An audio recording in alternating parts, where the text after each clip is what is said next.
Hello everyone, my name is General Fancy Pants, and welcome to Shadowgate.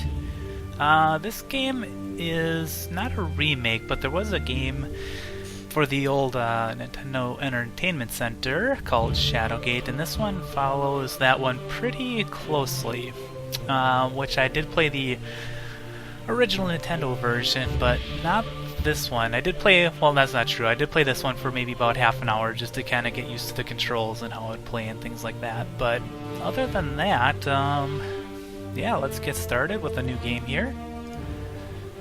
And choose your experience, normal or classic. For players, normal is for players new to first-person adventures, does not require a deep knowledge of the Shadowgate universe. Or classic for players familiar with Shadowgate and first-person adventure games in general. I'll just play normal for now. I don't think it's that big of a deal. I have no idea how it'll affect the actual gameplay picking one of these two, but I suppose it just depends on how difficult the game will be, but this game is different enough from the original that I'll do normal.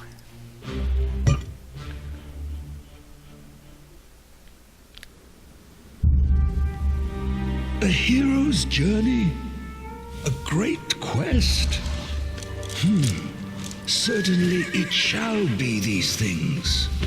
But for you, young Jer Cuthaka, soldier of Windermere, could it not be so much more?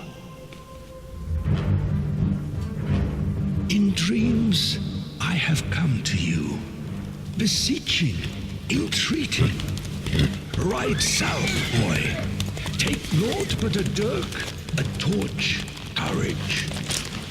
Ride south from Rivellin, around the southern arm, through the Waven Fair Wood, past Myrithsath, beyond the citadel of Murlak Tor, and the spires of Gimdane, and the darkness of Tarketh's Pass.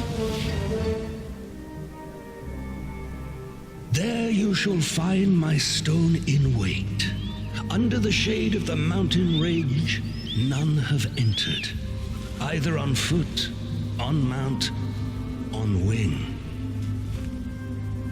Gatekeeper, the oldest of spires, it harbors that which has been spoken of in whispers and ascribed to legend.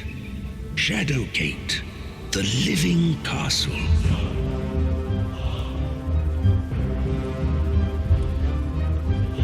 All is not as it should be.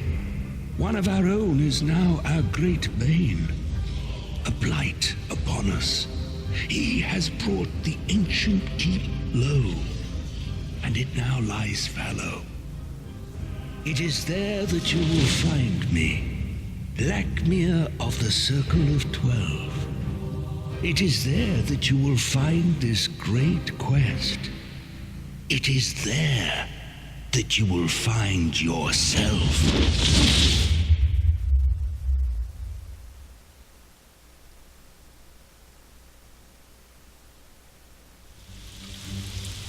Okay, so here is the beginning of the game. Quite the cutscene at the beginning there, and yeah, so this is very similar to the original where you just are in front of a door here. And during that cutscene, when they were when they were going through all the adventures the guy went through, was like, that'd be a great game in itself. But anyway, so this is pretty much a typical point-and-click adventure game with some differences. You can die, and let's see what else. We have a torch down here, which, if this goes out, I believe you die. Hit a button, sorry. So yeah, I think if the torch goes out, you're dead. And then there's various ways to die throughout the game. Yeah, so one thing that is kind of fun that I forgot to show you guys, or I'll show you guys now, is the graphics of the game. So you can do normal, which is what it is now, or retro. And if we return to the game, it has this like pixely look to it, which I think is kind of funny because like there was skulls here, and now you can like barely discern what they actually are. We're not going to play in that mode, don't worry. I just wanted to show you guys that is an option, which, I don't know. Considering how the game plays and stuff, it's easier to do it this way. So, anyway, so basically we have our inventory down here, which we have a dirk, or a dagger, basically. Archive, we have nothing in, but this is where our scrolls and stuff will go. There is armor you can find in the game, and spells, which obviously none of these really have anything because we actually haven't done anything yet. So if we click on this and then we hit the eye here, we can look at the dirk. And then down here we'll say the rusted and pitted dirk looks as if it's seen better days, which looks fine to me, but we'll take its word for it. And we also have a map here where we only have one square or scene, however you want to look at it. And yeah, that's what it'll kind of expand out and fill in as we explore. So anyway, I think that's about it. So basically just left clicking on things, like this looks like a helmet right here. Take a look at it. Oh, it's the roots. There's something behind it though. Thick green roots twist through the dense foliage. So maybe we can cut through those roots with the dirk. So what we do is click this little wrench icon, which is a use. And then now we have that icon there. It's kind of a clunky system a little bit, because you have to close this out and then click on that. Using the dirk, you successfully hack through the thick roots. Sweet. In an irritating voice, the bleached skull speaks, "We've got no time to lose. Pick me up and let's start this adventure." Which is this guy right here, but right now we're looking at the helmet. This rusted helm looks like armor from a bygone era. Alright, and the little hand here is to take it. You drop the helm into your satchel. Okay, so it should be here. Yep, when we ever get anything new, the tab will flash like that. So we can use that, and then this little armor or shield icon is to equip it. You place the oversized helm on your head. It is so large it nearly obscures your vision. I don't know if that'll affect things later on, but our portrait changed here. It shows a helmet on her head now. Alright, let's take a look at this skull. A faint glow forms within the eye sockets of the bleached skull. You jump as the lower jaw rattles. "Come on, boy, I haven't got all day. Pick me up." Alright, I guess we'll do that. You nearly drop the skull when it begins to speak. "About time, boy. We have no idea how long I've been here. You can call me Yorick." Ah, Yorick. Perfect name. "I have no recollection of how I got here, but I do know plenty about this castle. If you need help on this quest of yours, just speak to me and I'll give you a hint." And now we have Yorick up here. So if we click on him and use the speech bubble here, as you begin to speak with Yorick, he interrupts. "You better be sure you want my advice before you speak to me again, 'cause I'll be giving hints next." Okay. I suppose that might affect your score at the end of the game, if there is a scoring system. Anyway, there's a little key down here, it looks like. The metal key has several strange etchings on its shaft. Okay, let's grab it. Alright, let's take a look at these skulls here. A low thrum of power comes from this strange skull, and I think that's what I'll say for all of them. No? Staring at this skull, you feel a tickle in the back of your mind. It's almost as if the skull is trying to bore its way inside. You observe several escape scratches and gnaw marks on the skull, almost as if someone or something was trying to pry it free. It's a little hard to tell if this is an actual skull or a carving of a skull.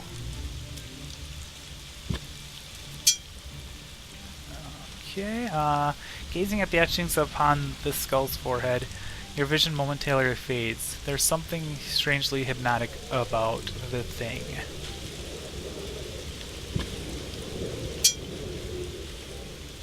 Okay, maybe a palpable aura emanates, aura of power emanates from the skull. Every time you look at the skull, you hear a distant, high-pitched scream within your mind. Ooh, that's freaky. And we have an empty spot here. The circular indent in the archway suggests that something belongs in this slot. Maybe a skull? Who knows? Let's see, the quiet air of defiance emanates from within the skull. Even though this is just a skull in the archway, since there is some form of power coming from it. A quiet era. Okay, we already saw that one. Okay, so I'm guessing they probably will... Yeah, they just repeat the messages throughout all the skulls, but... Anyway, let's see if there's anything else here. An ornate stone archway replete with carved skulls frames an ominous entrance set into the mountainside. Alright. Is there anything else here? No. Alright, so let's take a look at the actual door now. Iron bands, bind the rough-hewn wooden planks that comprise this door. The door is locked. Well, we do have a key, so... Let's see if we can see anything more about this key. Nope. Alright, let's just use it on the door. You turn the key, unlocking the door. After a moment, you toss the key aside, which, that doesn't make a whole lot of sense. Why would you get rid of it? But, whatever. Alright, and now we have this little lock here, which means to open the door. And then we can walk through it.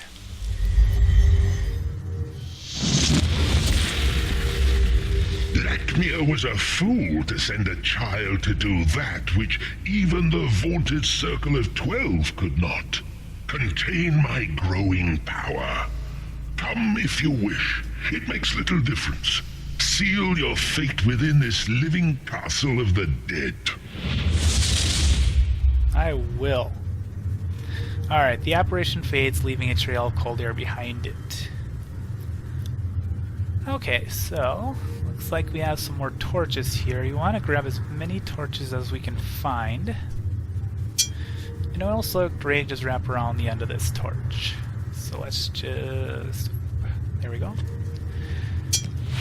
Because once this torch starts going low, we need to replace it so that we don't die. And I'm going to be saving a lot because you can die and die often in this game, and I don't allow us to lose progress. And I think if I hit the F5 button, yep, it'll save. So every once in a while, I'm not going to say every time I'll save. So if you see that, that just means I saved it. Maybe I'll save when I save, I don't know. But anyway, sorry, I'm kind of going crazy with the mouse. Anyway, let's take a look around here. A cold mist swirls about your feet, casting a surreal pall over this stone-arched antechamber. Looks like there's a little, I don't know, piece of wood or a lever or something. An ancient wooden lever protrudes from an iron plate set in the floor. Let's see here. Let's see if we, I think this is, oh, it hit it? Alright, let's punch it. The lever moves under the force of your blow. In response, a stone section slides away from the wall, revealing an opening that holds a key, which is right here. This heavy key is spotted with flecks of rust. I'll take it. I'm sure it'll be for this door right here. Now it looks like there's a little gear or something right here. Oh, it's a pile. I see a pile of rubble. The circular hatch is made of a strange stone. It's set securely within a mortared base. Some enchantment has sealed it shut. Perhaps a magic spell would open the hatch. Alright, well, we don't have any spells, so that does us no good. let's take a look at the doorway. A strange pattern, unlike anything you have seen before, is carved into the solid iron door. The door is locked. Okay, well, we have a key. And again, I don't know if there's an easier way of like managing through the inventory, but this is what I know, so it's what I'm doing. You struggle with both hands to turn the key in the stubborn lock. A satisfying click echoes through the chamber as you toss the key aside. Again, I don't know why you would toss a key, get rid of stuff, but apparently it's not necessary to hold on to it. Alright, let's go through here. A damp, musty breeze wafts out from behind an altar set within the stone alcove. You note that the long hallway continues further into the mountain. Okay, so there's a way to go here. Here's some more torches. And that's a kind of a freaky looking altar. That's kind of weird. Let's look at this scroll first here. We'll just take it. And then we can go to our archive and open it. And let's read it. You read the message scrawled on the scroll. Fandril, this missive is of utmost importance. We must coordinate our efforts. Seek my obelisk in the Acolyte Den below the sewers. I fear the worst is upon us, but I have plans in motion that may yet avert disaster. It is signed with the name Lekmir. Okay. Name sounds familiar. And looks like maybe he wrote the note. He's not looking so good anymore, but giving the skeleton a quick once-over, you find no obvious cause of death. You do, however, have a bad feeling about this. Yeah, me too. Alright, let's search him. Open the skeleton, it's so funny. You pat down the corpse. Your rough handling produces a piece of parchment and a scroll, which you put in your pack. Alright, so here's the parchment. You read the hastily scrawled writing on the parchment.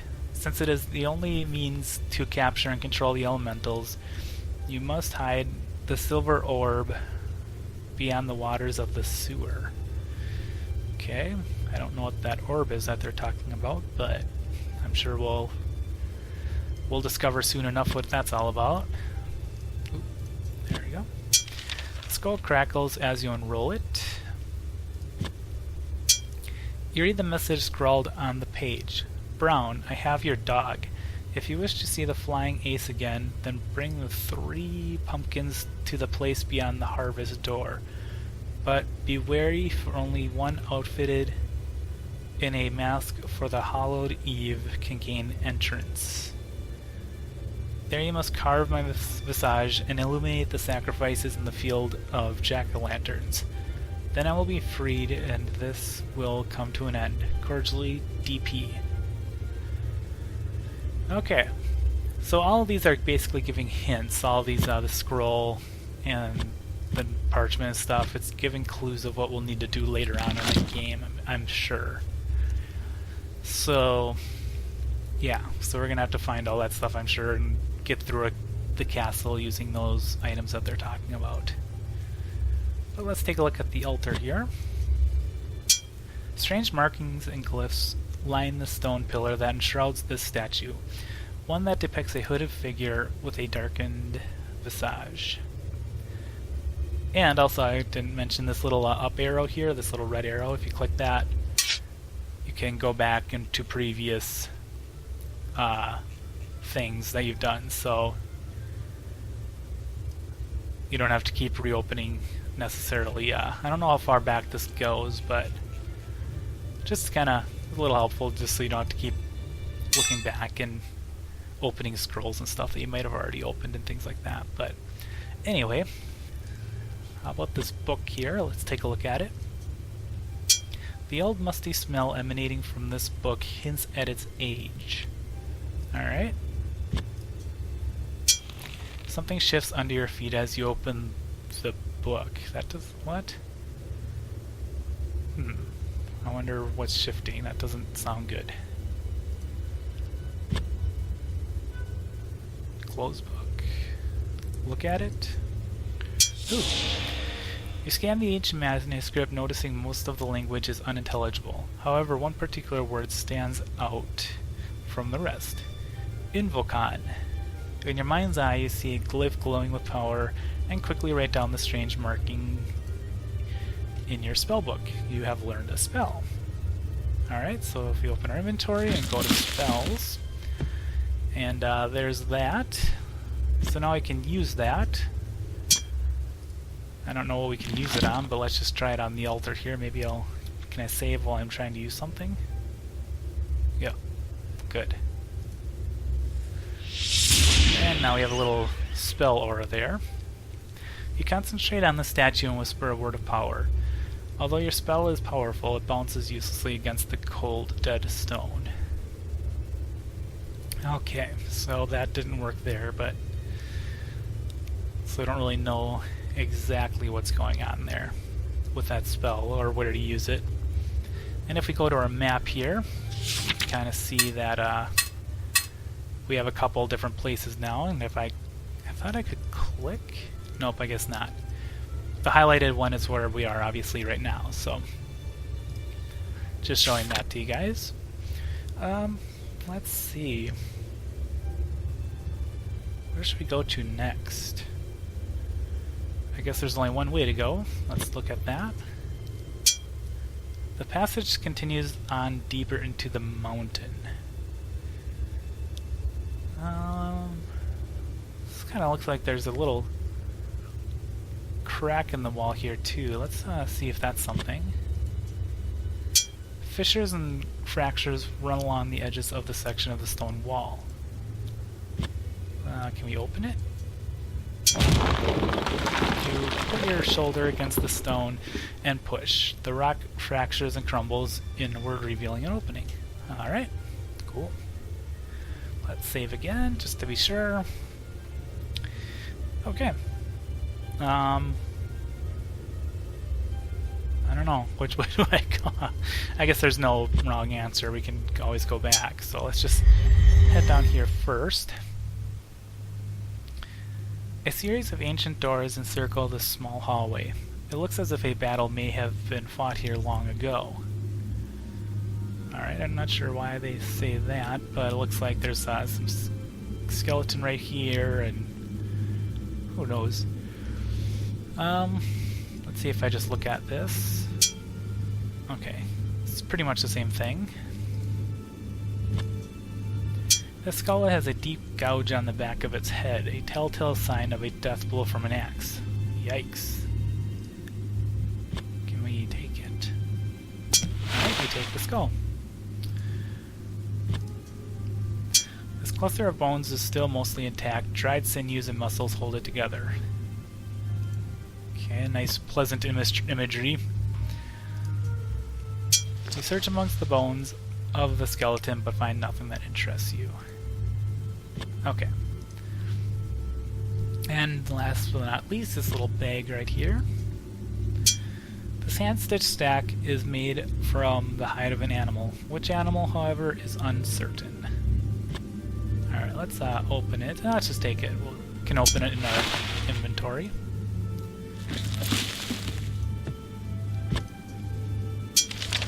You rummage through the sack and find a scroll. You put this in your satchel while discarding the sack. Again, that sack probably could have been helpful, but whatever. Alright, what does this scroll have to say?